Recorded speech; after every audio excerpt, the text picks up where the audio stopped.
imagen que está llegando a toda Latinoamérica.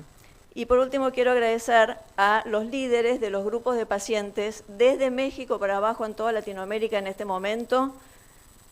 Hay 33 ciudades donde hay grupos de pacientes reunidos escuchándonos. Así que les doy la bienvenida a todos ellos, además de estos 33 grupos de pacientes que han sido convocados por sus líderes locales y por las asociaciones locales. También hay muchos pacientes que están, los que no han podido juntarse en sus casas o reunidos de a 2 o 3 viendo esta transmisión.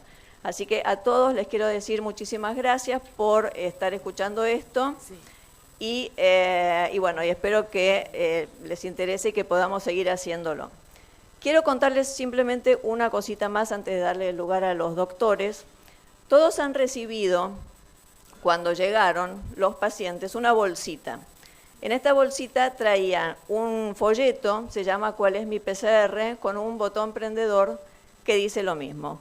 Esto obedece a una campaña que está haciendo este año la Fundación Max para crear conciencia entre los pacientes de leucemia mieloide crónica de lo importante que es hacerse el monitoreo frecuente y a tiempo de su PCR, para que les pueda dar la indicación de cómo van los tratamientos. También tienen ahí una ficha y una lapicera. Esto es para que ustedes vayan escribiendo todas las preguntas que se les ocurran mientras habla el doctor, así después se las podemos hacer al doctor. Nosotros vamos a tener una primera parte en la que el doctor Cortés va a exponer acerca de la actualidad de la leucemia mieloide crónica. Después vamos a bajar vamos a tener un lunch abajo y después a la vuelta va a ser la sección de preguntas y respuestas. Así que yo, sin otra cosa, le doy la bienvenida a la doctora Moiragui, que va a presentar al doctor Cortés. Muchas gracias.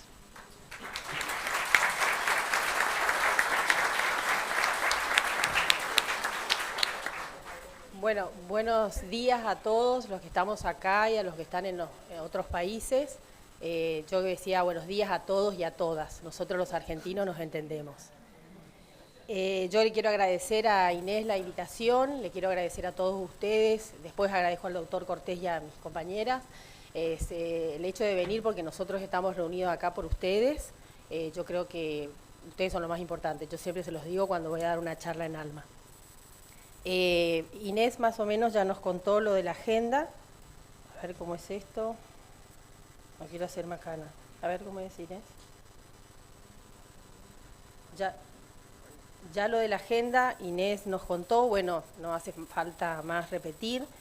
También quiero dar la bienvenida a todos los países, invitados y que nos están escuchando en este momento, sobre todo al doctor Cortés.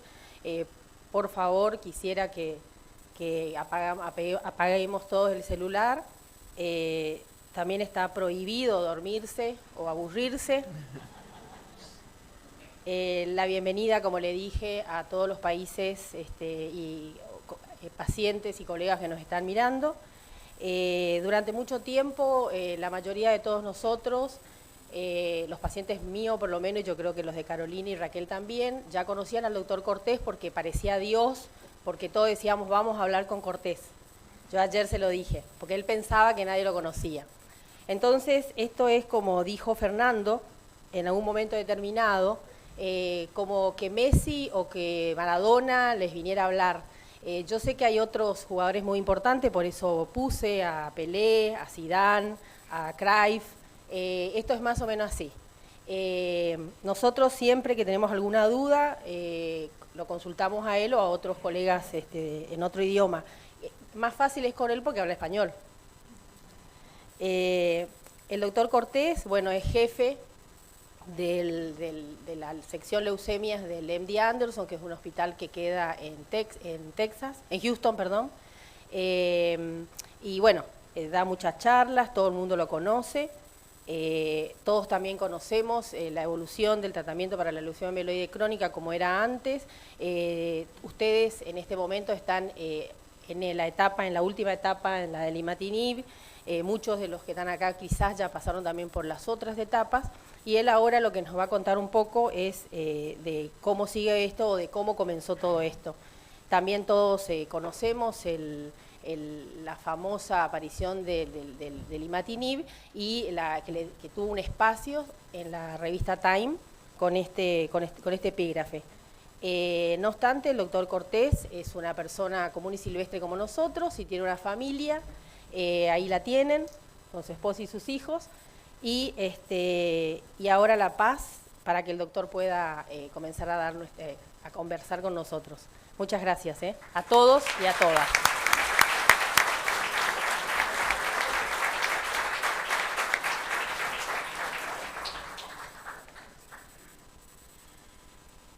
Bueno, buenos días a todos en el auditorio y a toda Latinoamérica que están unidos a través del web. Para mí es un honor estar aquí con ustedes, me da mucho gusto poder hacer esto. Esto es un evento que desde hace mucho estamos tratando de organizar.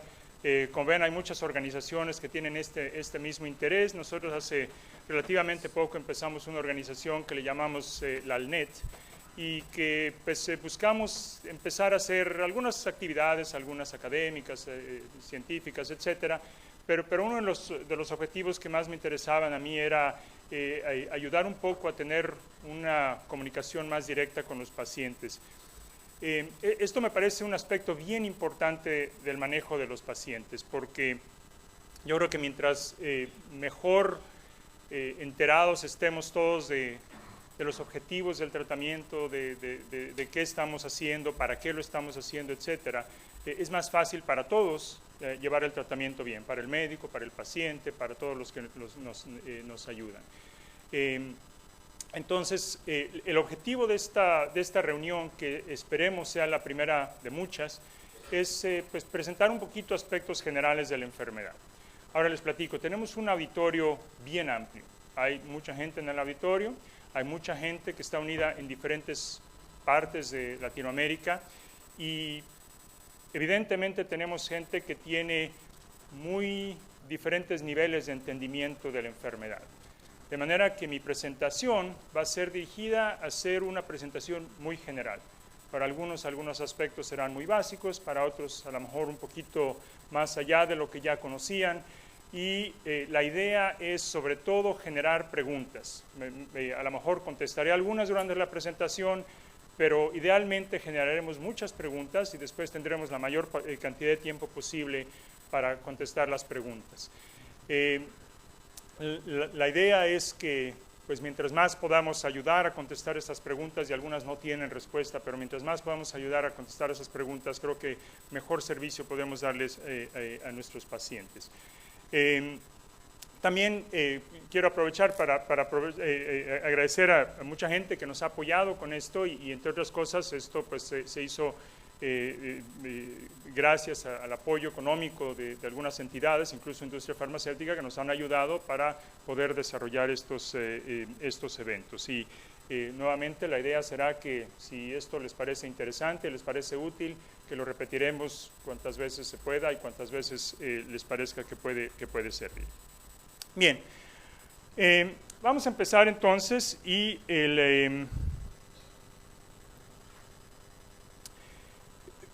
primero vamos a hablar de qué es la leucemia amiloide crónica. Y en diferentes partes de Latinoamérica la conocerán diferente: leucemia amiloide crónica, leucemia granulocítica crónica, en fin. Esto, en términos sencillos, es un cáncer de la sangre. Es una enfermedad en donde en la médula ósea, que es donde se produce la sangre, se empieza a ver una proliferación anormal de las células que producen la sangre, y esto lleva a estas manifestaciones que ya conocemos y ahorita vamos a hablar de esto. Esto no es una enfermedad común, es una enfermedad. Las leucemias en general representan probablemente por ahí del 1 o 2% de todos los cánceres. Y esta leucemia específica representa aproximadamente el 10% de todas las leucemias. No es una enfermedad muy común, pero es una enfermedad importante por muchas razones. Una pregunta frecuente es ¿qué causa esta leucemia? Y la respuesta es que no lo sabemos. Sabemos a partir de cierto momento cómo se desarrolla, pero ¿qué causa estos cambios iniciales de los que vamos a hablar en un momento? Eso realmente, desgraciadamente, no se sabe, y esto es algo que donde hay mucha investigación, porque obviamente si pudiéramos entender esto, no solamente la podríamos tratar, sino que la podríamos prevenir.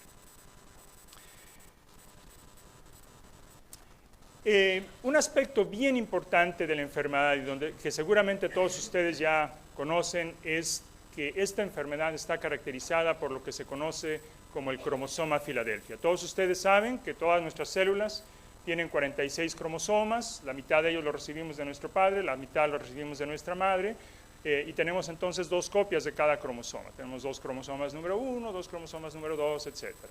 Bueno, lo que sucede en esta enfermedad es que el cromosoma número 9 y el cromosoma número 22 intercambian un pedacito de su material. Y entonces ese cromosoma 22, que tiene un pedacito del cromosoma 9, que eso es lo que llamamos el cromosoma Filadelfia. Y esto es el aspecto central de la enfermedad, y de ahí todo lo que les voy a decir viene de este conocimiento. De manera que hay que recordar 3 razones por las que el cromosoma Filadelfia es importante para esta enfermedad. La primera es que es la causa de la enfermedad. La segunda es que es un marcador de la enfermedad, es lo que identifica las células que representan la leucemia. Y la tercera es que es un blanco para el tratamiento que puede ayudarnos a dirigir un tratamiento muy específico contra la enfermedad. Bien, vamos a hablar de una por una de estas situaciones para que las entendamos mejor. La primera, como les decía, el cromosoma Filadelfia es la causa de la enfermedad. Hace mucho tiempo se hicieron experimentos en donde se les puede uno meter este cromosoma chiquitito, meterlo a las células que inician la producción de sangre en la médula ósea, lo que llamamos la célula madre, en la médula ósea de animalitos en el laboratorio, se las ponemos y esos animalitos les da leucemia. Esto, sin duda, conocemos, causa la enfermedad. ¿Y qué es lo que sucede? Bueno, nuestra médula ósea lo que hace es producir sangre, y es un proceso que está muy bien regulado. Es un proceso que está muy controlado por muchos mecanismos que funcionan muy bien en una persona desde el nacimiento. Y si pensamos que esto representa, digamos, su sangre, y tiene cada uno de estos circulitos es un glóbulo blanco. Nuestros glóbulos blancos, por ejemplo, están diseñados a responder a una infección.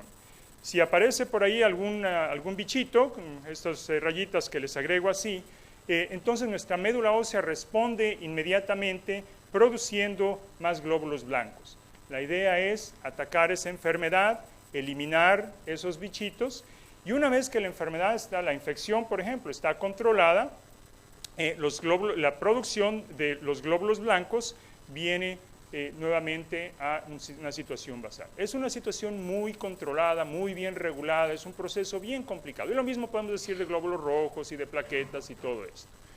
Bueno, ¿qué sucede con la leucemia mieloide crónica? Aquí tenemos estos glóbulos blancos que son anormales, ya tienen este cromosoma Filadelfia. Y lo que sucede en esta situación, ya que estos glóbulos blancos adquirieron el cromosoma Filadelfia, y aquí enfatizo esto de adquirieron. A pesar de que estamos hablando de cromosomas, esto no es algo con lo que uno nace, esto es algo que uno adquiere después. En fin, estos glóbulos blancos, estas células de la médula ósea adquieren el cromosoma Filadelfia, y ahora hay una producción sin regulación. El organismo le está diciendo a la médula ósea: momento, esto tenemos ya suficientes, estas células enfermas no escuchan y siguen produciendo más y más y más. Y por eso es que cuando hacemos el diagnóstico, vemos que los glóbulos blancos están bien altos, el vaso puede estar crecido, en fin, todas estas manifestaciones, los síntomas y demás, que vienen de esta producción excesiva y sin control ya de los glóbulos blancos. El cromosoma Filadelfia tiene que estar presente. Si no hay cromosoma Filadelfia, esto no es leucemia mieloide crónica.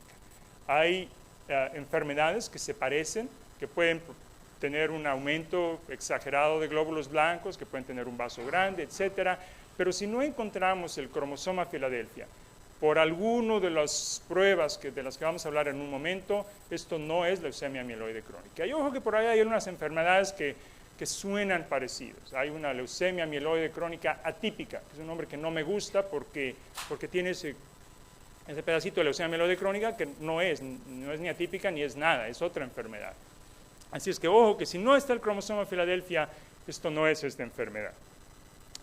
Habitualmente cuando sospechamos que existe esta enfermedad, lo que hacemos es una evaluación completa porque nos interesa saber la extensión de la enfermedad, las características, factores que pueden predecir una mejor o peor probabilidad de responder al tratamiento, etc.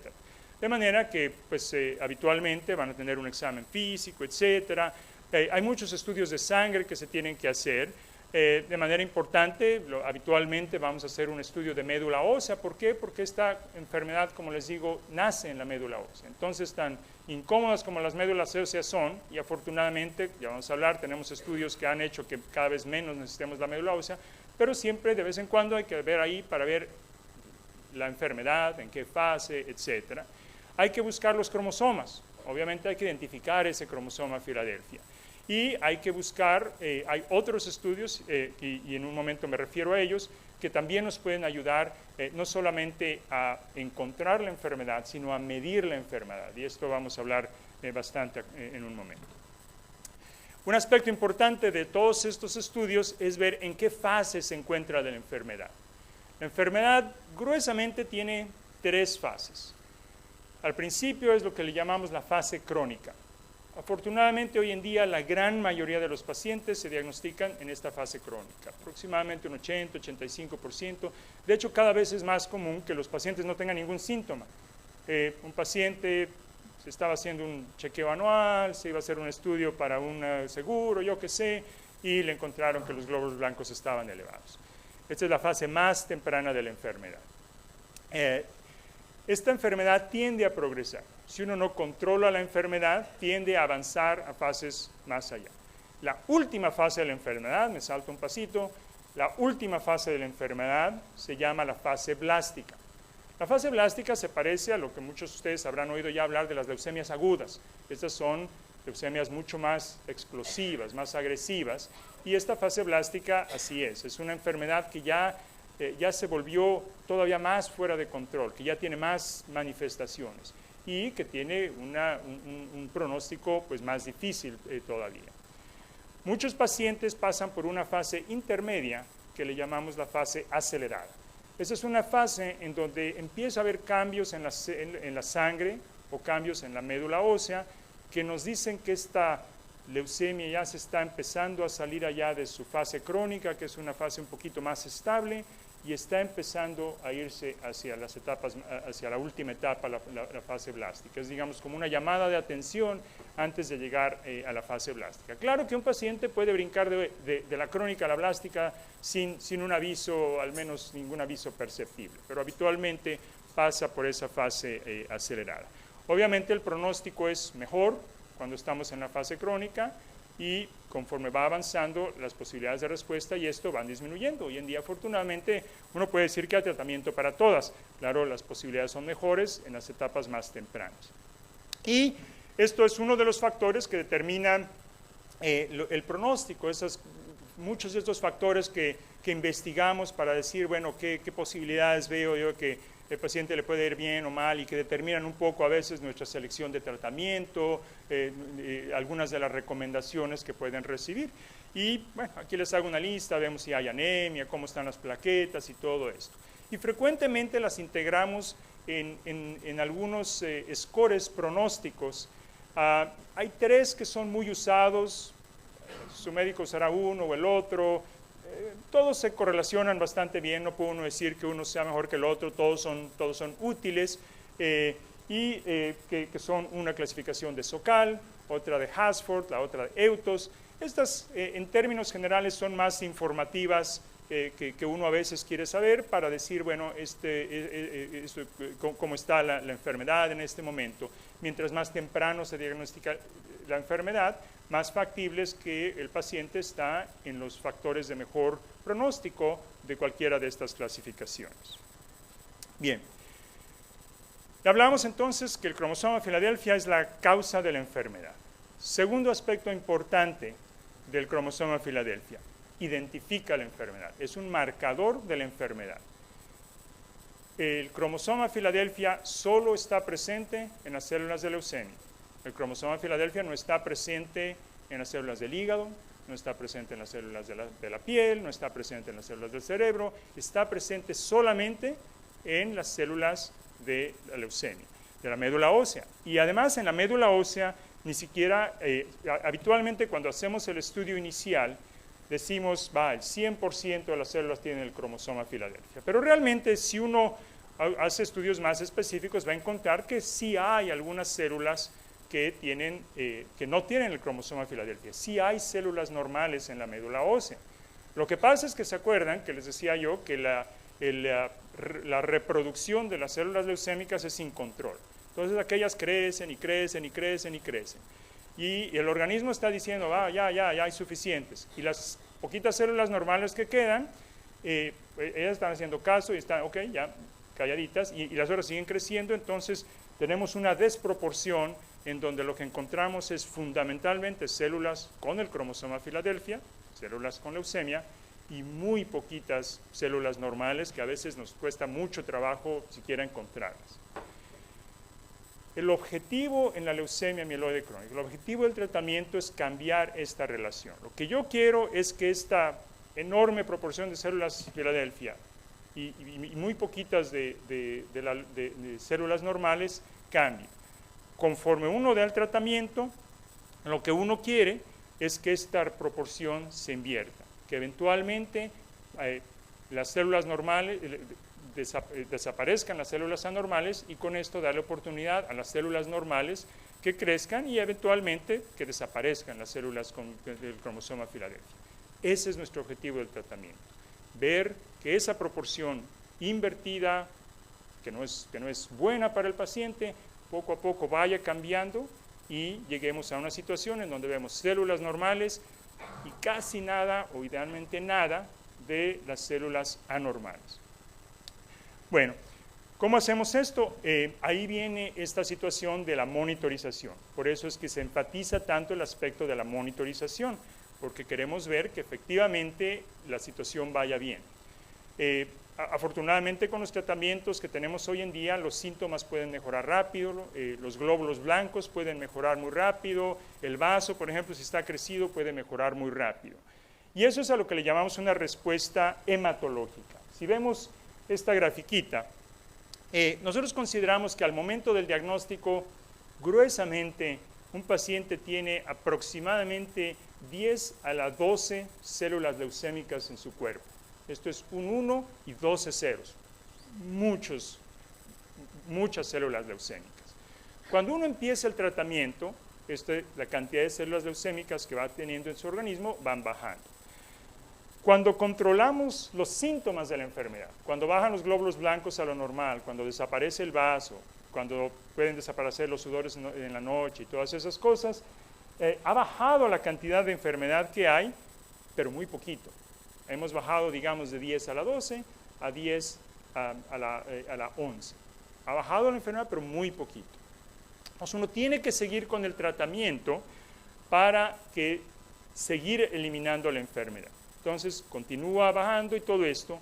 Y ahora medimos esto y llegamos a lo que le llamamos la respuesta citogenética. Ahorita voy a explicar un poquito los términos más adelante. Y lo que esto quiere decir es que hemos bajado ya acá a ya no encontrar el cromosoma Filadelfia. Hacemos un estudio de médula ósea, mido los cromosomas, ya no veo el cromosoma Filadelfia. Eso le llamamos una respuesta citogenética. Hemos avanzado mucho de tener 10 a la 11 a estar por ahí de 10 a la 8, una cosa así. Mucho menos enfermedad, pero todavía queda enfermedad, todavía queda bastante enfermedad. De ahí la importancia de seguir el tratamiento y la monitorización para ver cómo sigue bajando esto, para que vayamos bajando en esta pirámide invertida a menos y menos y menos y menos enfermedad, idealmente hasta llegar a cero. Y eso es lo que le llamamos una remisión molecular. O sea, son diferentes pasos de la respuesta al tratamiento. De una respuesta hematológica, los síntomas están mejor, la sangre está mejor, a una respuesta citogenética, ya no vemos el cromosoma, a una respuesta molecular, donde potencialmente ya no vemos nada de la enfermedad. Esto, si lo traducimos a cómo hemos tratado la enfermedad a lo largo del tiempo, se traduce a que hace muchos años teníamos medicamentos como la hidroxurea, el busulfán, era lo único que teníamos, controlaban la enfermedad, pero nada más. Cuando apareció el interferón por primera vez, empezamos a ver que controlábamos el cromosoma, muy bien, y eso fue muy benéfico para los pacientes, pero ahora tenemos mejores drogas y mejores formas de checar la enfermedad para llegar a estas respuestas moleculares. Bien, les explico porque seguramente entre todo el auditorio hay quienes han tenido estudio de los cromosomas, lo que se llama el estudio citogenético o el cariotipo. Esa es la cuenta de cromosomas. Otros habrán tenido un análisis de FISH, otros habrán tenido un estudio de PCR y muchos de ustedes habrán tenido más de uno de estos estudios.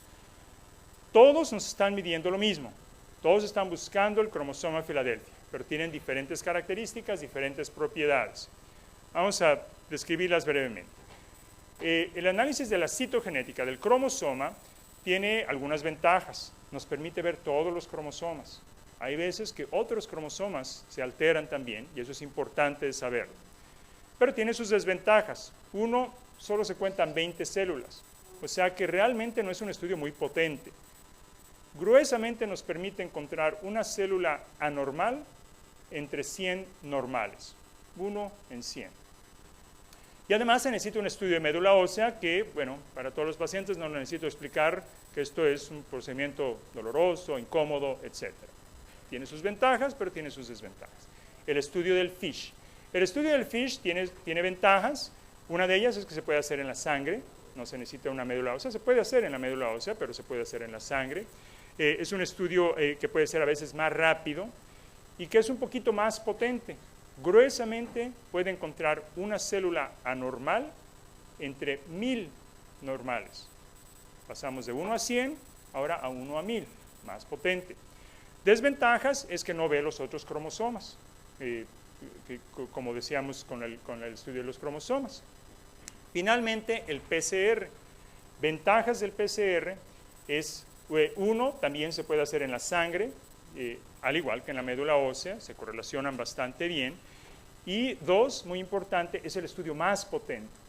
Gruesamente nos permite encontrar en una célula anormal entre 100.000 normales. Es 100 veces más potente que el estudio de cromosomas, de manera que podemos encontrar, cuando el estudio del cromosoma ya se volvió negativo, este todavía va a ser positivo. ¿Por qué? Porque es más potente. Y la idea es poco a poquito ver que eso siga disminuyendo, disminuyendo, disminuyendo, a llegar a lo menos posible, idealmente a nada. Bien, cuando ustedes hablan con su médico, seguramente les platica del tipo de respuesta que han tenido. Hablábamos, la respuesta hematológica, gruesamente la sangre está normal, el vaso desapareció, no hay síntomas. Muy bien. Respuesta citogenética, esto es importante. Esto es medido ya sea por el cromosoma, por el análisis de cromosomas, por la citogenética en la médula ósea o por el FISH. Y gruesamente lo que queremos es que ninguna de esas células tenga el cromosoma Filadelfia.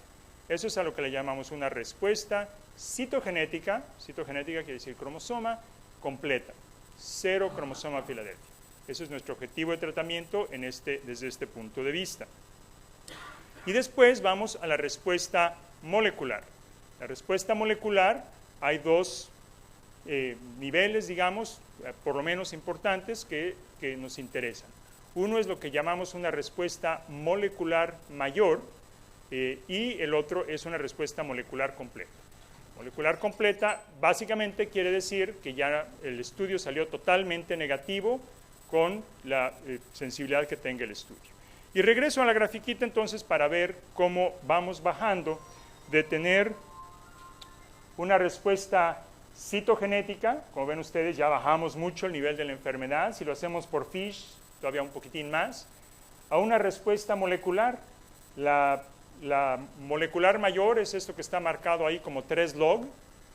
Y la molecular completa es donde dice límite de detección, limits de detection. Ese es el nivel hasta donde podemos llegar. Ahora, ojo que dice ahí un límite de detección. muchos de nosotros preferimos el término, el PCR es indetectable. Es decir, reconocer que lo que pasa es que no veo la enfermedad. Puede ser que esté abajo de ese nivel de detección, pero bueno, la prueba, por más buena que es, tiene un límite de detección y yo no sé si está apenas abajito de ese nivel o se fue por completo. Eso es importante de recordar. Estas respuestas son muy importantes, porque si yo lo único que hago es controlarle los glóbulos blancos a un paciente, probablemente su pronóstico no va a cambiar mucho a largo plazo. Y lo que nosotros queremos es que el paciente esté bien, vivo, bien, a largo plazo.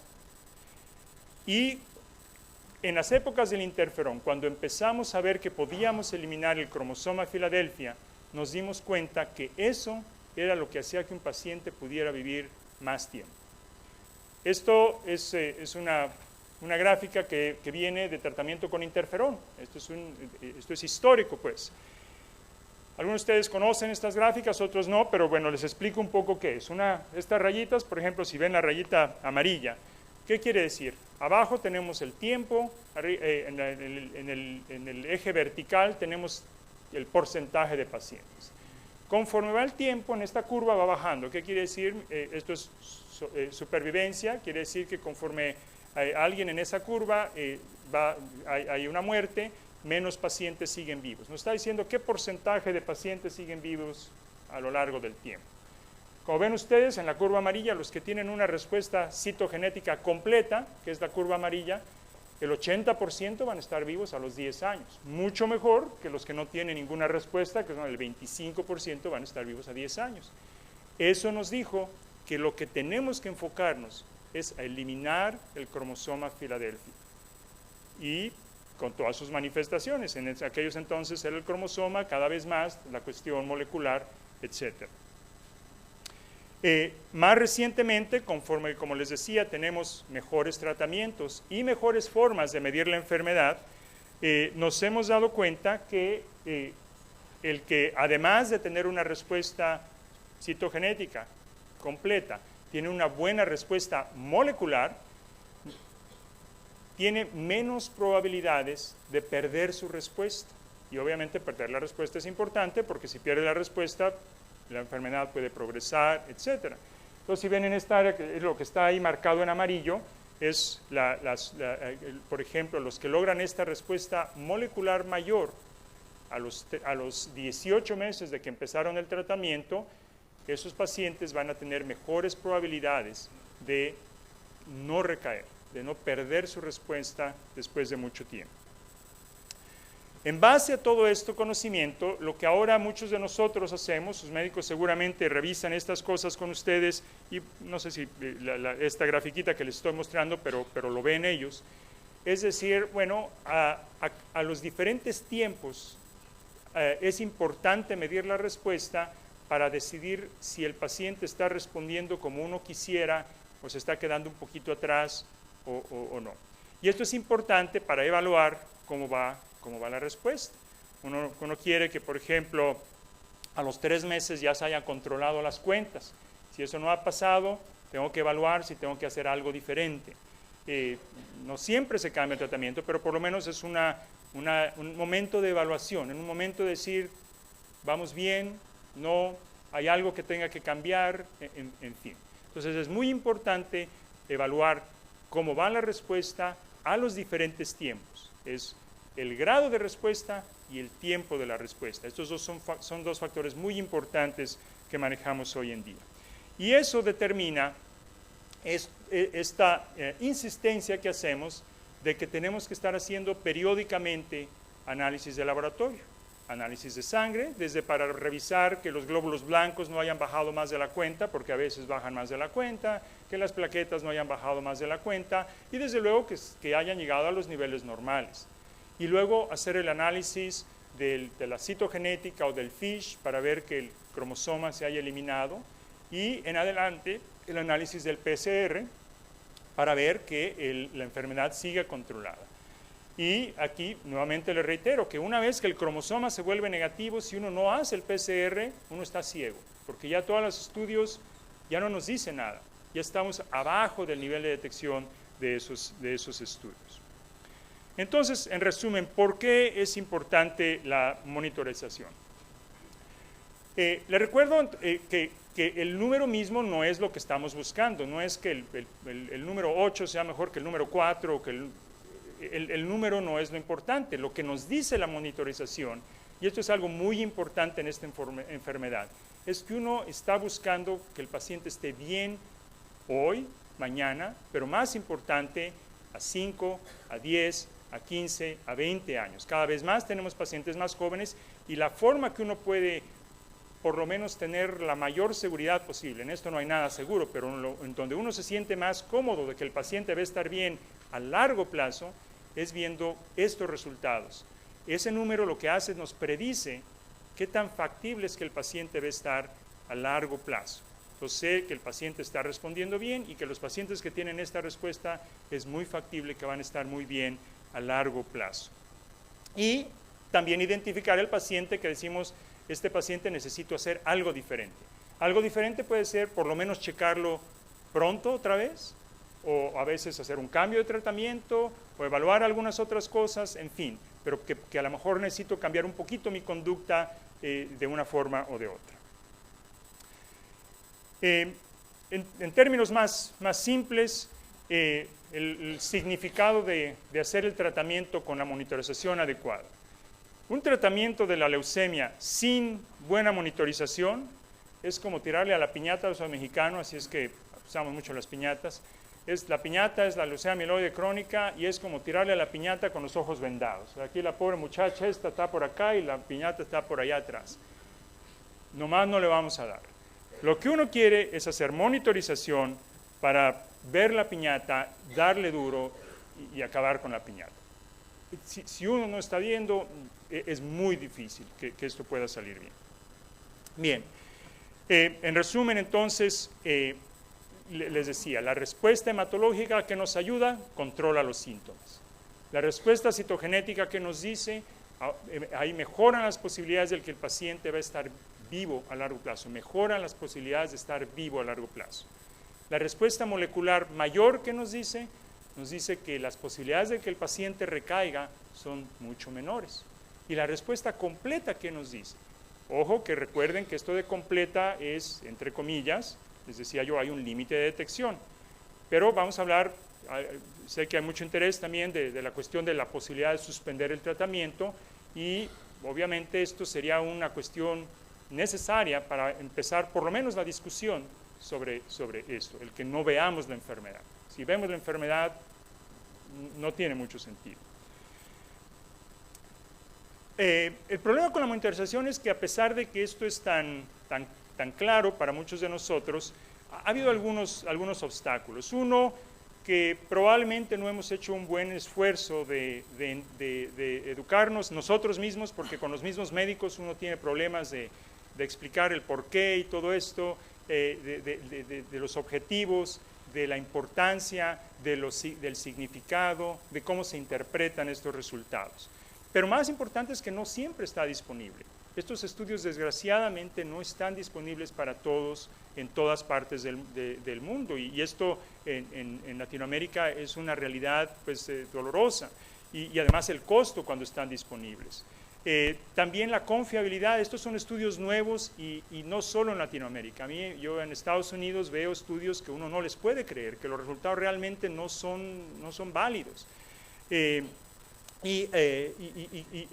Ha sido un esfuerzo muy importante y hemos avanzado muchísimo en los últimos 10 años, pero queda mucho camino por recorrer. De ahí vienen estos esfuerzos, esto lo que mencionaba, que en muchos países en Latinoamérica que no tienen acceso, y estamos haciendo varios esfuerzos para mejorar esta situación. Uno de estos es, por ejemplo, tratar de introducir una maquinita que es un sistema automático para hacer el PCR, que estamos tratando de introducir en diferentes partes, y hay varios esfuerzos para esto. Uno de ellos es un esfuerzo conjunto entre la Fundación Internacional de la Leucemia Mieloide Crónica y la Fundación Max, en donde estamos tratando de conseguir una maquinita que ahorita les muestro para llevarla a países que no tienen acceso a esto.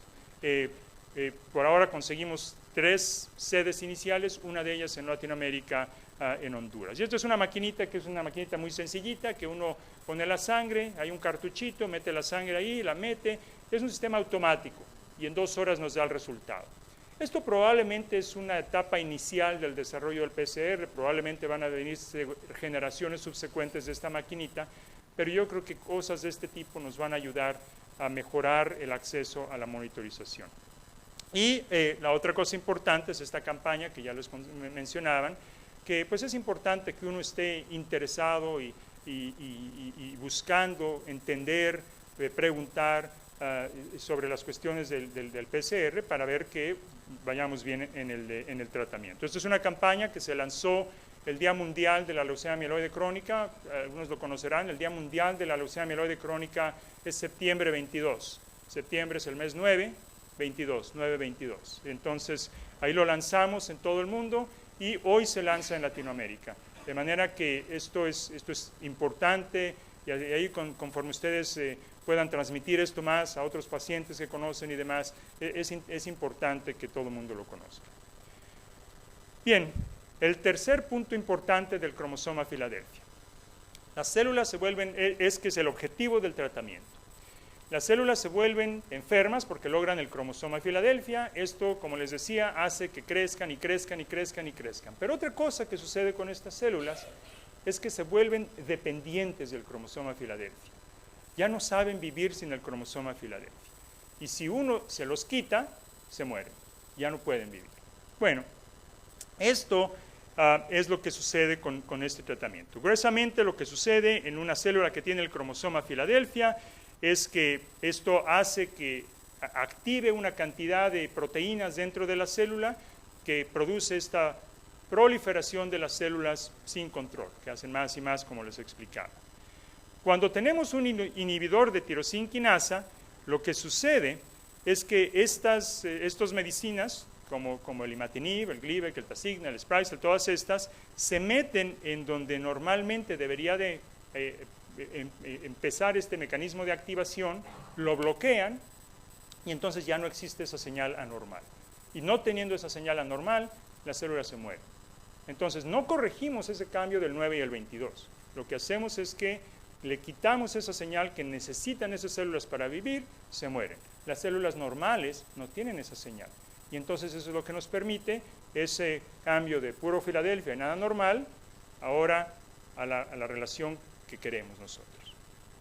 Bien, el tratamiento con estas drogas empezó allá en el año 2000, bueno, en el año 1998, lo usamos por primera vez, un paciente recibió la primera de estas drogas, que es el imatinib o el Glivec, y los resultados utilizando esta droga como el primer tratamiento para la leucemia mieloide crónica han sido excelentes.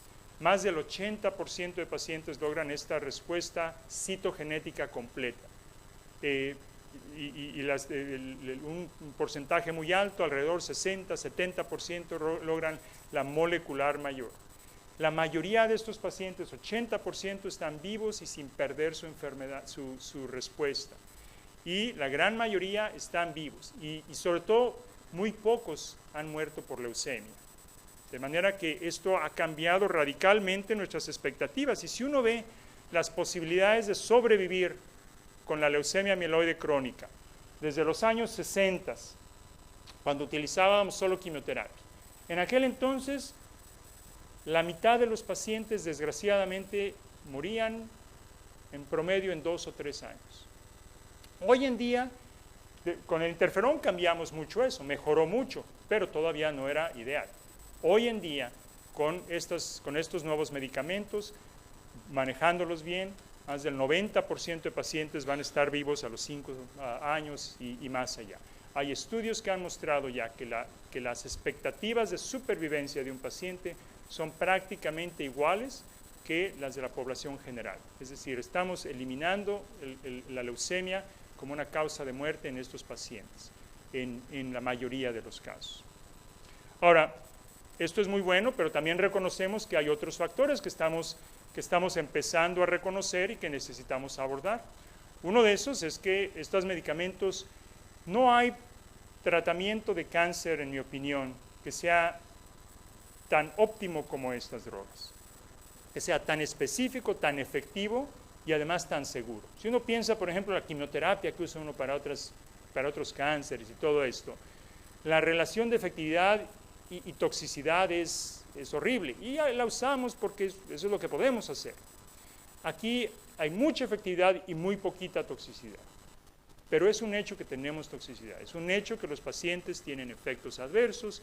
Y, por ejemplo, en algunos estudios como este nos muestran que analizamos cómo se sienten los pacientes a largo plazo, que llevan mucho tiempo con su tratamiento. Algo constante, la fatiga. A lo mejor en la mayoría de los pacientes no es una fatiga extrema, pero es algo que el paciente siente, que el paciente dice, no soy el de antes, no, o sea, me tengo que tomar una siesta, me tengo que acostar más temprano, me cuesta trabajo esto, eso es común. Y otras cositas que, un poquito de diarrea, un poquito de que se me hinchan los ojos, estas cositas que están ahí. Ahora, son cosas menores desde el punto de vista de no ser graves, pero uno lo que quiere es mejorar las expectativas de supervivencia, eso lo estamos logrando. Ahora queremos mejorar lo más posible la calidad de vida y eso son cosas que necesitamos enfocarnos a largo plazo. Otro aspecto que hemos descubierto, que se ha cada vez hecho más evidente, es el hecho de lo que les decía, que no se trata solo de responder, sino que mientras más temprano se responda al tratamiento, mejor le va al paciente. Por ejemplo, un paciente que a los 3 meses tiene ya muy buena respuesta, es más factible que vaya a llegar a las mejores respuestas, a las respuestas completas, y que tenga menos chances de eventualmente perder su respuesta. Entonces, por eso enfatizamos mucho al principio monitorizar muy de cerca, tratar de minimizar, brincarse la dosis y esas cosas, para lograr la mejor respuesta posible lo más pronto posible. Ahora, también reconocemos que tan buenos como han sido los resultados con el Glivec, aún en cuanto a respuestas, no todo el mundo responde bien. Algunos pacientes nunca logran la respuesta que queremos, otros la logran pero la pierden.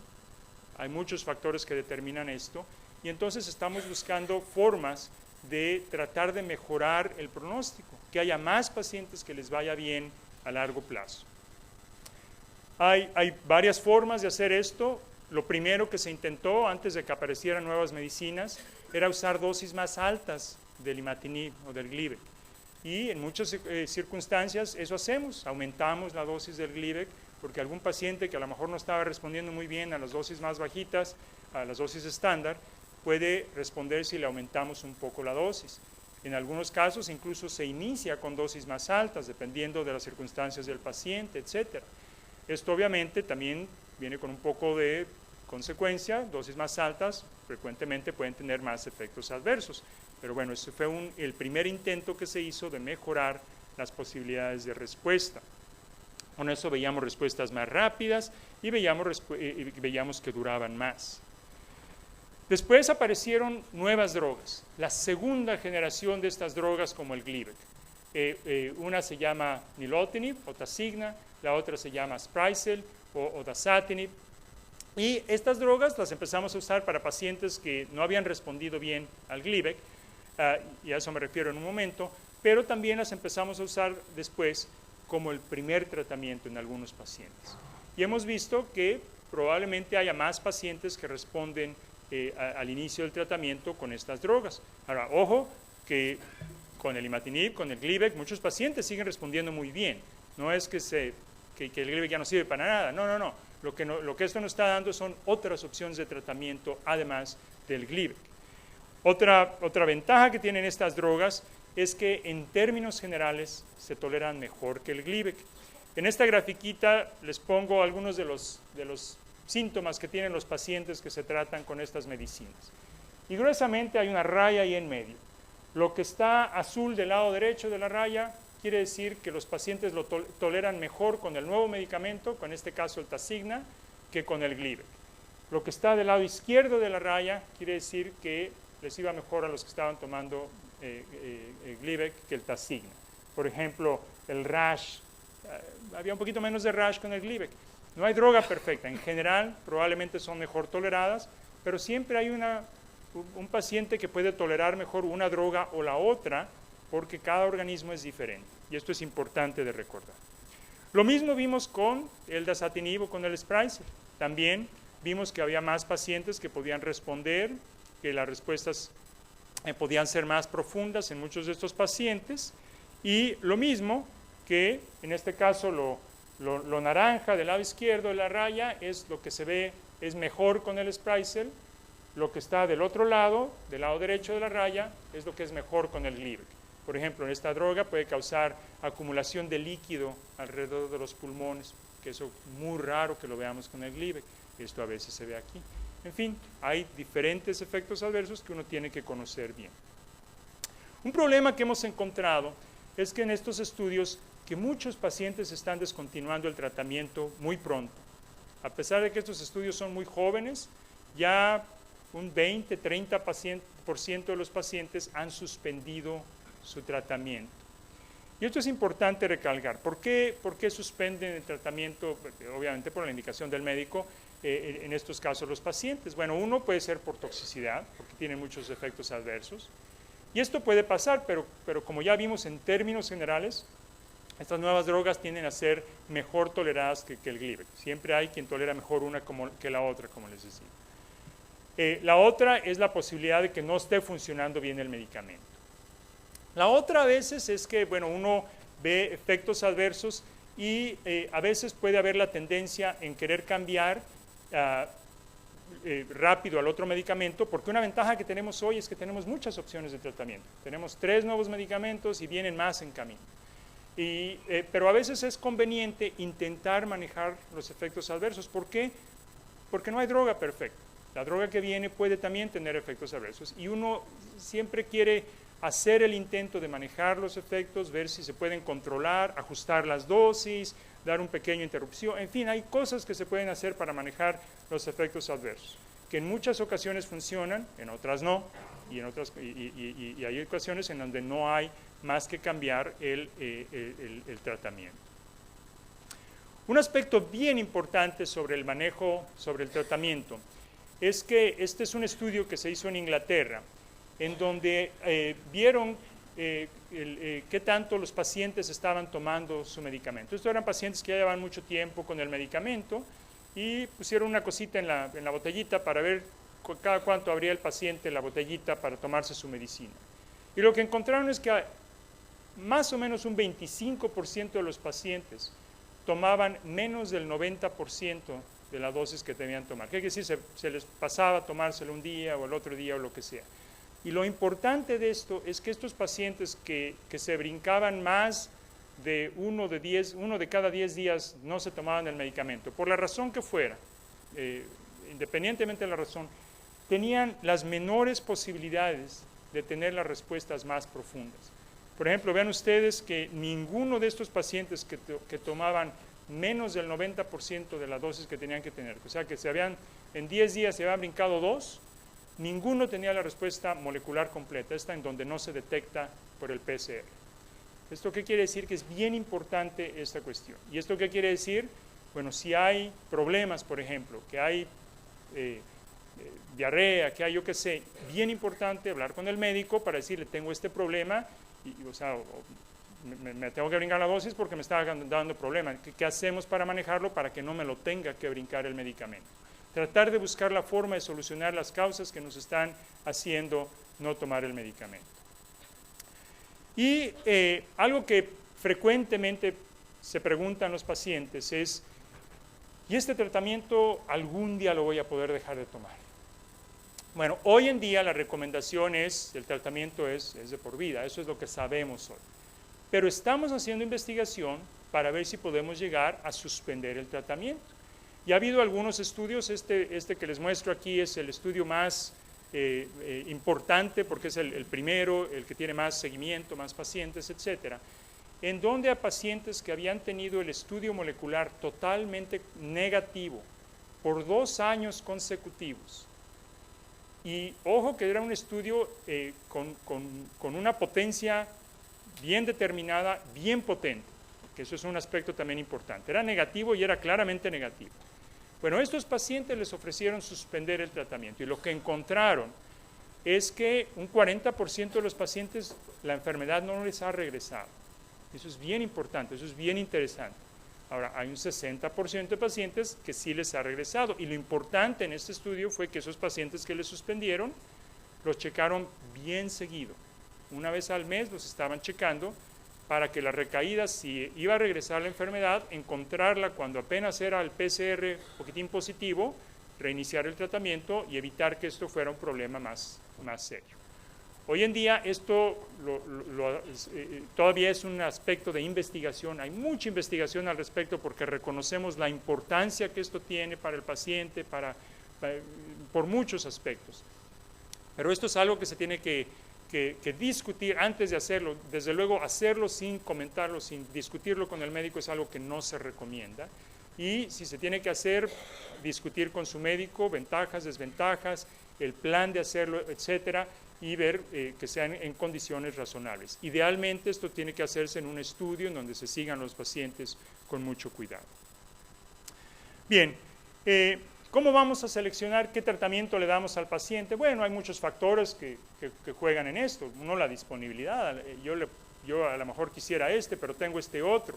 Lo importante que reconocer aquí es que todos estos tratamientos son buenos. Y yo le puedo dar un buen tratamiento a un paciente con cualquiera de ellos, si puedo manejar bien los efectos adversos, si puedo manejar bien, monitorizar, checarle sus PCRs, todo esto, uno puede darle un manejo óptimo a un paciente con cualquiera de estas drogas. Ahora, cuando hay la posibilidad de elegir, bueno, uno ve, por ejemplo, si el paciente está tomando ciertos medicamentos que se contrapongan con un medicamento versus otro, algunas otras enfermedades, que si tiene diabetes, que si tiene esto, que si tiene aquello, que me hagan decir, bueno, preferiría este medicamento que aquel otro. En fin, muchos son de estas las consideraciones que su médico puede tomar para decidir cuál es el mejor tratamiento para ustedes. El último punto que quiero tratar es la cuestión de la resistencia a los inhibidores. Y algunos pacientes pierden su respuesta al tratamiento. Y hay muchas razones para que esto puede suceder, pero una que seguramente han oído es porque el paciente, la leucemia, desarrolla lo que llamamos mutaciones. ¿Qué es una mutación? La mutación es un cambio en esta proteína que viene del cromosoma de Filadelfia, en el BCR-ABL, que cambia un poquito su estructura. Una vez que cambia su estructura, el medicamento, el Glivec, ya no puede pegarse ahí y ya no funciona. Y entonces toda la cadenita de eventos está como si nunca le hubiéramos dado tratamiento. Y estas mutaciones se han desarrollado, muchas se han encontrado. Hay una cantidad de ellas, y esto es una gráfica complicada, nomás para hacerles ver que estas mutaciones pueden pasar en muchos sitios. Pero son importantes porque a veces nos pueden decir, hay una mutación que puede responder mejor a este medicamento que a este otro medicamento. Ahora, no todo el paciente que pierde su respuesta tiene mutaciones. Puede haber otras razones por las que el paciente pierde su respuesta. Cuando el paciente pierde su respuesta, por ejemplo, al imatinib, al Glivec, se han usado el Sprycel y el Tasigna, que fue el primer uso para estas drogas, y funcionan bien. Como la mitad de los pacientes pierden el cromosoma Filadelfia, las respuestas tienden a ser duraderas, en términos generales se toleran bastante bien, y ha mejorado mucho las expectativas de supervivencia de estos pacientes a pesar de que ya hayan perdido la respuesta al Glivec. Muchos pacientes ahora han estado perfectos ya después de que entraron a su segundo tratamiento. Ahora, no todos responden y están apareciendo nuevos medicamentos. Hay 3 medicamentos que están en camino. Uno es el bosutinib, un medicamento que más o menos es de la misma familia que el Sprycel y el Tasigna. Este medicamento ya se aprobó en los Estados Unidos y estará empezando a aparecer en otros países que responden bien a algunos de estos pacientes. Otro medicamento, el ponatinib, es un medicamento de 3ª generación.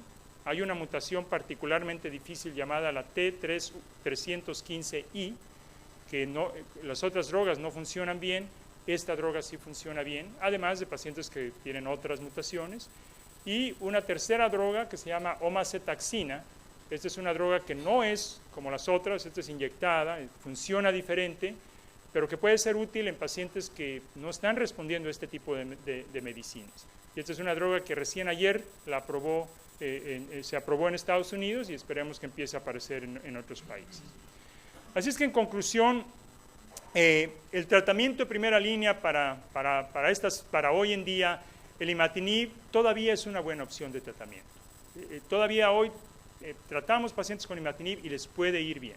Tenemos otras opciones de tratamiento y, como les digo, lo importante es hacer el mejor uso de la opción de tratamiento que estoy utilizando hoy en día.